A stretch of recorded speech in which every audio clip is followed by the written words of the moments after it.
اپنی بیوی سے خولہ بنت ثعلبہ سے زہار کر لیا تھا. زہار کہتے ہیں عربی میں, ان کو اپنے اوپر اپنی ماں کی طرح حرام کر لیا تھا, اور غصے میں کہہ دیا چل تو آج سے میری اماں,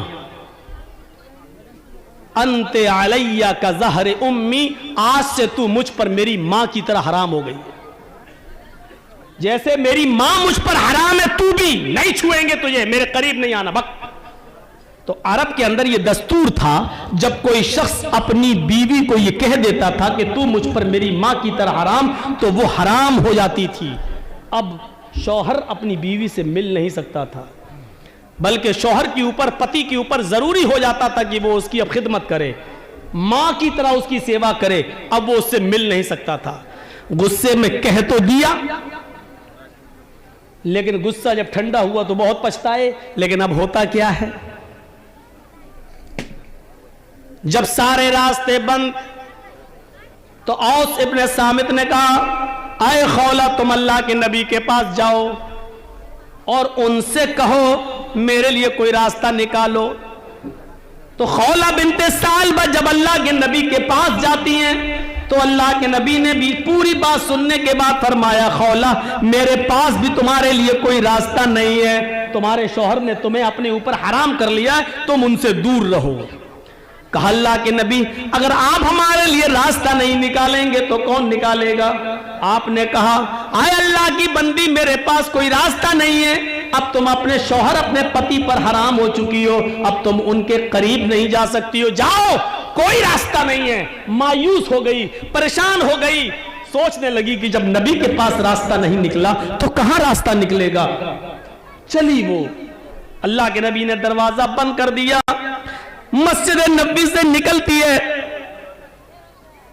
اللہ کے نبی کے حجرے سے نکلتی ہے, مسجد نبی کے دروازے کو دیکھتی ہے, حجرہ اور مسجد قریب قریب, مسجد نبی کے دروازے کو دیکھتی ہے, مسجد میں گھس جاتی ہے, وضو بناتی ہے اور 2 رکعت نفل نماز پڑھتی ہے, اور نماز پڑھنے کے بعد اللہ سے دعا مانگتی ہے الہ العالمین میرے پتی نے مجھے اپنے اوپر حرام کر لیا ہے, محمد رسول اللہ کے پاس بھی راستہ نہیں ہے, میرے چھوٹے چھوٹے بچے ہیں, جہاں تک پیار و محبت کی بات ہے وہ تو میں بچوں کو دے دوں گی, لیکن کھلانے پلانے کی ذمہ داری تو میں بوڑھی ہو چکی ہوں, اپنے بچوں کی نہیں نبھا پاؤں گی.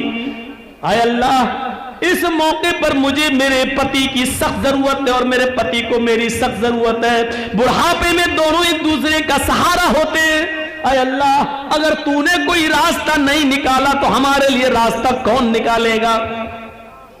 وہ اپنے ہاتھ کو اٹھائے ہوئے اللہ سے دعا مانگ رہی ہے, گر گرا رہی ہے, ابھی دعا مانگ کر ہاتھوں کو نیچے نہیں کیا ہے, ابھی دعا مانگ کر اس نے اپنے ہاتھوں کو نیچے نہیں کیا ہے. ادھر اللہ نے فرمایا اے جبریل اگر اس بندی کے لیے ہم راستہ نہیں نکالیں گے تو کہاں جائے گی. اس نے محمد کی چوکھٹ پر نہیں بلکہ میری چوکھٹ پر سوال کیا ہے, اس نے محمد رسول اللہ کے پاس جا کر بھی راستہ نہ پایا تو اس نے ہماری گھر میں ہماری مسجد میں آ کر اس نے سجدے میں سر رکھ دیا اور ہاتھ اٹھا کر دعا کر رہی ہے. اے جبریل جاؤ ایک ہلکی سی سزا متعین کر دو شوہروں کے لیے, تاکہ آئندہ ان سزا کو دیکھ کر کوئی بھی شخص اپنی بیوی کو جلدی اپنے اوپر حرام نہ کرے, اور اگر حرام کر لے تو اس کے اوپر ایک کفارہ, ایک جرمانہ عائد کر دو کہ یہ جرمانہ لگا دو, اور وہ جرمانہ ادا کر کے اس کو اپنی بیوی بنا سکتا ہے. جبرائیل امین آتے وحی لے کر, ابھی اس عورت نے اپنے ہاتھوں کو نیچے نہیں کیا, ادھر جبرائیل اللہ کے نبی پاک کے پاس قرآن کی آیت لے کر نازل ہوتے ہیں, قد سمع اللہ قول التی تجادلک فی زوجہا وتشتکی الی اللہ. اللہ نے اس عورت کی بات کو سن لیا جو آپ سے بحث کر رہی تھی اپنے پتی کے بارے میں, اپنے ہسبینڈ کے بارے میں,